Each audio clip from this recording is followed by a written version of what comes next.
cases, I want to know who. Because that is the real estate side. I'm not seeing it. So I don't know where that is. And all I'm saying is, what is wrong with stepping back for a couple of years, de-incentivize, or at least to this level, and see how they fill up? Because we'll have more applications next spring before the first person's even moved into Erdmanville. Now those are estimates, I don't know. Half those, the apartments by Walmart. We're gonna be approving more, but if the city takes a stand and says, we wanna back off on that incentive for now, just give it some time and see where we're at, instead of see where we're at on projections that I believe are somewhat unrealistic. So that's why I want to discuss it. Because I want to set a policy so the city, when approached to build more apartments, we say, no, we've set a new number. And this is what it is. My only take on that would be that, most of these are 2 or 3 year projects in planning, as an investor trying to put this together, and to time it right for when the incentives are, it's probably a little difficult on their part. And the other thing is, the only outside investor we've had in building apartments outside of this community, outside of currently owning rental property in this community, is the Overlook Apartments. Otherwise, the applicants that you've seen currently own apartment buildings and they want to build more. I would think they would have a pretty good gauge on, what it's like to rent, what kind of tenants they're getting, and the demand. And so I would trust their opinion of the rental market pretty highly. If one of those developers overextended themselves and built this huge apartment complex and nobody rented it, 7 years from now, they're gonna be paying taxes. I guess, in my opinion, I don't care that half of them are empty. On the other hand, I do know that I've talked to some folks around like Clark School who hate to see apartments go in there, so I'm with you on the school properties. We need to keep an eye on what goes into those locations. Yeah, I can tell you, from the standpoint of, as we are hiring entry-level positions, cost of housing is such they can't afford to buy houses. So what do? And they want to live in Lamar's. We want them to live in Lamar's, but they're living in Sheldon and they're living in Sioux City. So I tend to agree with Mark with regard to, if the developers are willing to take a risk on building, they must have a pretty good feel for the demand for it. And I think, Mark, you've told us, given us an occupancy number of where we're at now, which I believe is 95%. So I don't know. What's the 95%? What is it? Occupancy rate on the apartments. 95%. It's in the housing study we just did. The current occupancy rate is at 95. And then when we did the housing needs assessment a year ago, it was in that 95% range. And they'd like to see in between 93 and 95. If you're at 95 or above, they consider it full occupancy. You're never going to be 100% full. That's where we're at. And I just think back to, when my wife and I got married, I think we've spent 3 or 4 years in apartments until we got to the point where we were, able to make. Actually, it ended up being build a house. This was in Minnesota, not here. But anyway, I hear some of the concerns, not only from what Clark and Brian, you guys have raised, and I do hear it from some folks around town too. But I look at what is happening with the place of business where I'm at, and we want to hire, entry-level folks, and the only thing that they really have available are apartments. I'd like to figure out how to incentivize more affordable housing, because everyone I talked to said, I'd love to have a townhouse or an apartment or a house or something, but I can't afford what they're asking. So how can we as a city help steer that? And I think I think LBIC has to come in to that discussion in terms of, okay,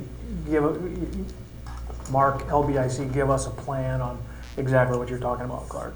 I mean, I know that the LBIC has some ground, and, you know, we've just kind of casually had conversations about some ideas, but maybe we just need to, I think we probably need to put something concrete together and say, here's how we're going to incent single-family housing, because it isn't happening. But that's the history of the town in terms of, workforce housing, entry-level housing, whatever you want to call it, spec houses. I wish it was a little bit of a different situation, but we are where we are. A few things to consider. Let's go back to the apartments and the overlook. When the Talon Group came to the community and proposed the overlook apartments, they were gonna do it in 2 phases. Put up 1 building and 1 townhouse and see how it filled up, and then do the rest. Once they got to the community and saw the demand, based on our housing needs assessment from a year ago, they chose to do it in 1 phase because they saw the need.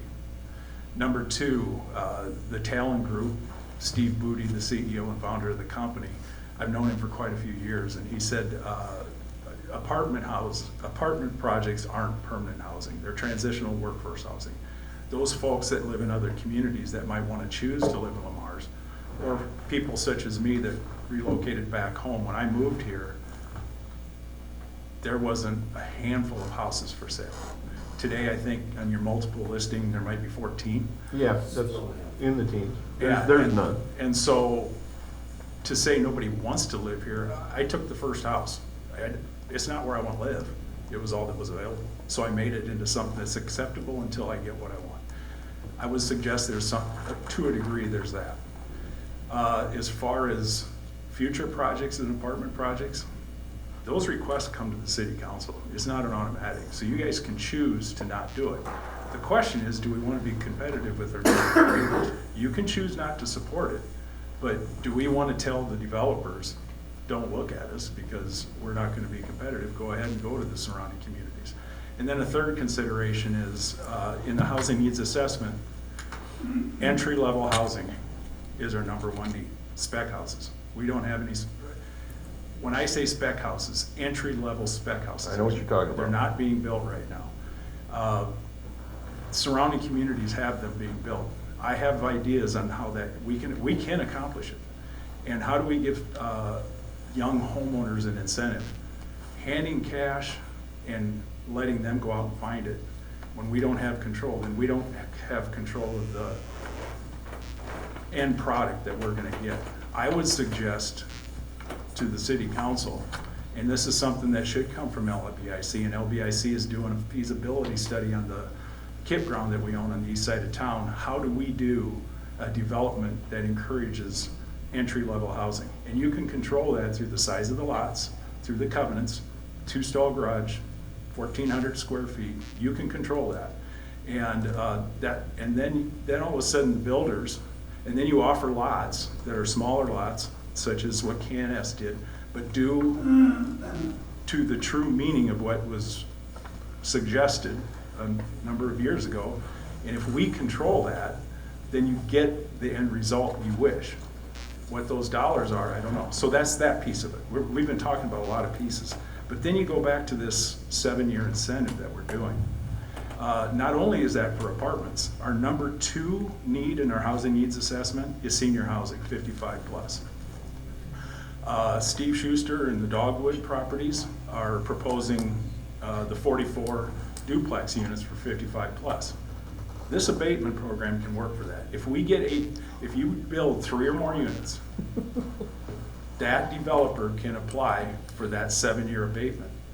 You want something that would cause me to loosen up my house, and now we got an entry-level house for someone in the community. I get 7-year abatement because he just got done building a duplex. I moved from my house in a 55 plus into one of those duplexes, and all he has to do is build 3 units, 2 duplexes, that's 4 units. And then that developer can come to this council and ask for that 7-year abatement. Now you're loosening up entry-level houses for young families. So it's not just apartments for this multifamily development. I didn't know about the duplex side of it, but I was gonna ask you, does that mean 3 2-packs or 3? 3 total units. That's what you said. So how does that fit into this? Because I'm all for that. I'm for So that. what that would mean is if, let's say, X company wants to build 2 duplexes. Right. You can't build 1.5, you have to build 2, so there's 4 units. They would come and apply for that 7-year abatement to the council. The council would approve that abatement. They could either rent those to the senior community, which I'm not gonna rent, either I own it or I don't. If I buy it, then that developer now offers me the 7-year tax abatement as my incentive to go in. But you can choose not to do that if they applied. But to me, you wanna cause an incentive for 55-plus people to wanna go to his development and open up these houses in the center of town. And I'll give you an example of Woodbridge, filled up very rapidly up in Sioux Center and accomplished what they wanted to as a community by opening up some of those houses in the middle of town.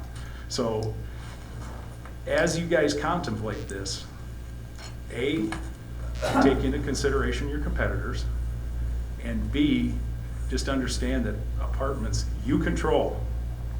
If you take away the incentive, then you take away prospects. But you control who you approve and don't approve. But right now. But how much trouble do you get in, and this is a Mike Murphy question, so how much trouble do you get in when you say, well, no, I mean, you can say we have control, but if we've set a precedent, that the last 8 years, we've offered 7 years, 100%, and all of a sudden, Joe comes up here and says, I wanna build, and we say, no, we're gonna back it off, but we can't I mean, because now all of a sudden you start getting into discrimination, you start getting into, you did it for him, you don't doing it for me, so you can say It's a we have danger. control, but we don't have control. I understand what you're saying, but But let the marketplace dictate that. Why not? Right now, the marketplace is telling us we need them. I didn't even know that about condos, so I still don't know how that flies, but I believe you. Because I think It's part of the urban revitalization plan. Multi-residential, doesn't say apartment complexes, it's multi-residential. What he's saying is that 3 units makes it multi-residential. Mike, what's your take on if we pick winners or losers on, putting it bluntly? I mean, if you picked a winner 1 week and a loser 2 weeks later, you might have a problem. But there's always changes in circumstances as time goes on, Sure. right? So, Year to year. you Yeah, don't see- right. Which is what Clark is saying. Yeah. Just if we can sit here and say yes or no, or say no a lot. I go back to what I said a while ago, that like, if we don't give an incentive and they don't build, then we're losing out in 7 years. Something that didn't exist, that will now exist because we gave the incentive. 7 years from now, we're gonna start seeing the benefits of that, in addition to the people actually having a place to. it's not a legal opinion, it's just an opinion, but I kind of side with Mark and let the market determine it, right? I mean, if this new apartment complex that's gonna be on board here in 2-3 months doesn't fill By up. the end of the year. The next guy's gonna say, well, that one's not full, why am I gonna build one? Yeah. Right? Yeah. And that's my take, it's not a legal opinion, it's just. Mark, did you gather any information as to how long these communities have been at 10 years or whatever? I mean, I know we had that recent state law change that. The school out. Yeah, so all the communities, so this all started when apartments hadn't been built in northwest Iowa since the 1980s. So approximately the same time that Lamar's did, all the communities around us, because state law changed to encourage multifamily development. And so apartments started being built. And at that time, the Iowa legislature approved the Iowa Workforce Housing Tax Credit Program, because what was happening is apartment or multifamily developers couldn't get a return on their investment. You're not gonna build unless you can get a return on your investment. So that's what caused state legislation. So the state takes a look at it just like you did, Clark. They adjust it over time based on the need. But at this particular time, where we're at as a community with 95% occupancy rate, and a developer that came in with 2 stages now is gonna do it all in 1 stage, I would suggest the need's there. curiosity of,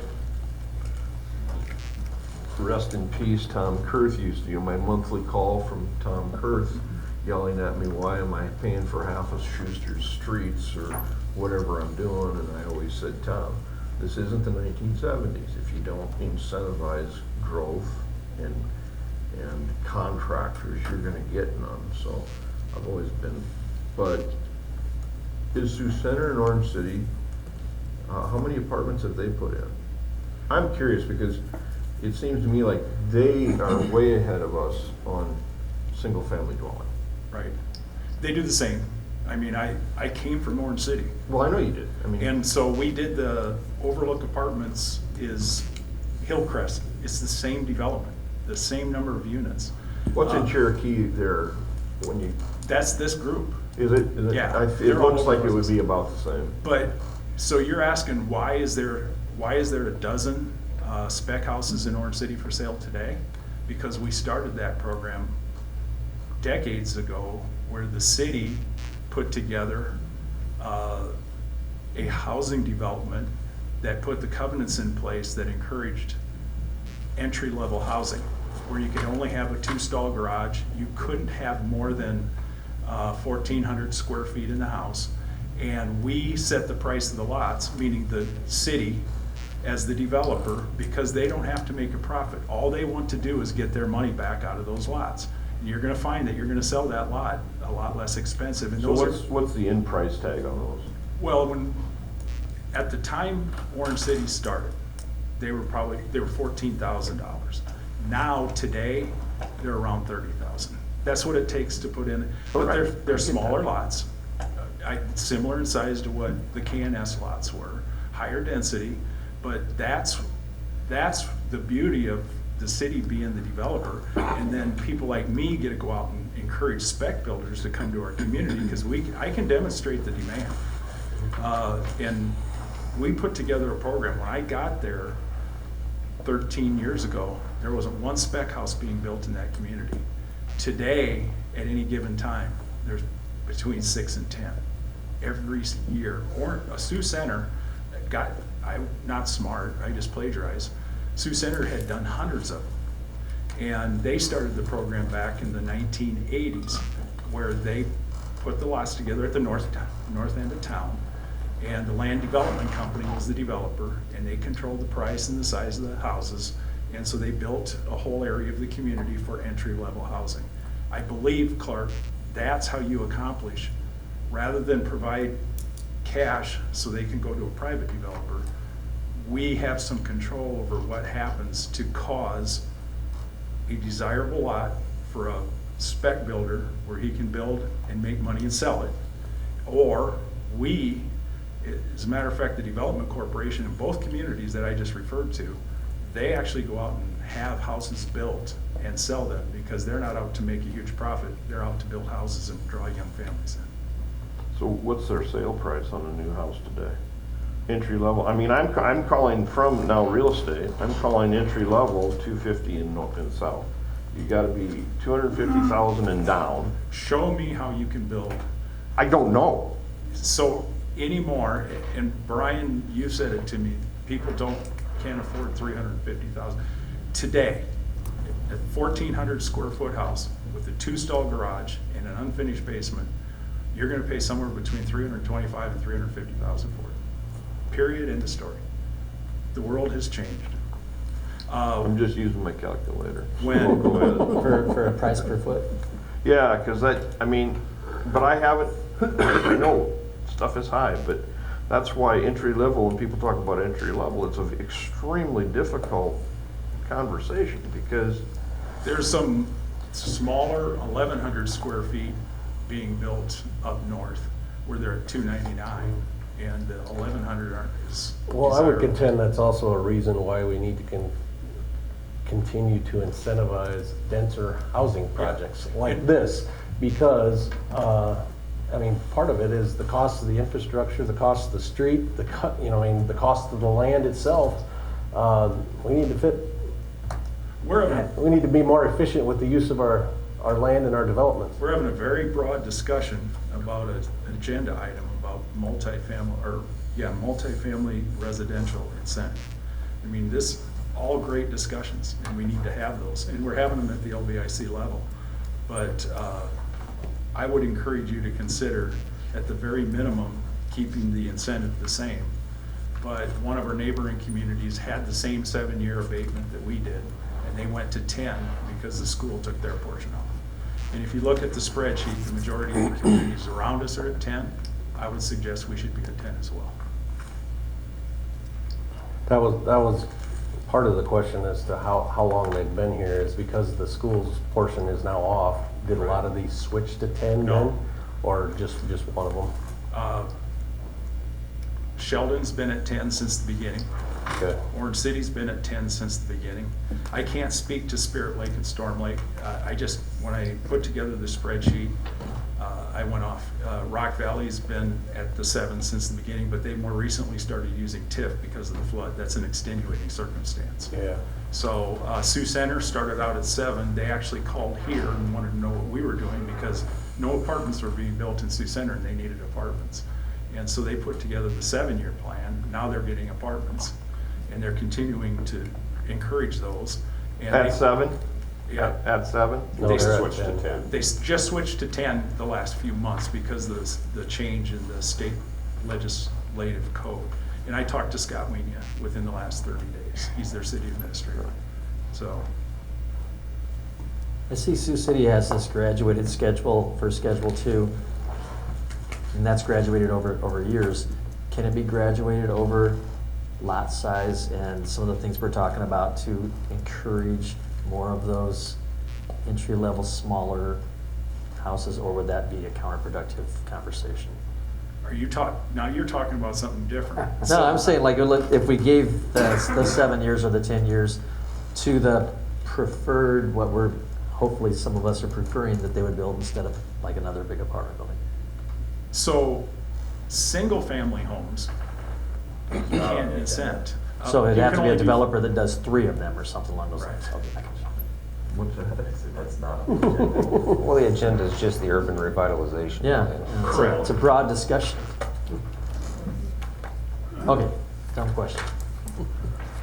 Does it have to be just multifamily, or can it be a differentiation between high density and medium density? So, state law, residential, single-family, state law allows us to go 5 years at $75,000. We're at state limit.